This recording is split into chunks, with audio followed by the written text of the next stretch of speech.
একটা গল্প লেখা হলো তারায় তারায়।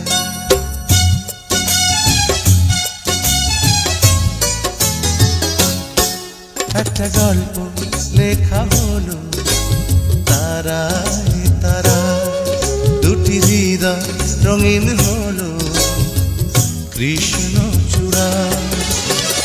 প্রথম প্রেমের চোখে আগুনের আগুন দেখে ভালোবাসা থমকে দাঁড়ায়। একটা গল্প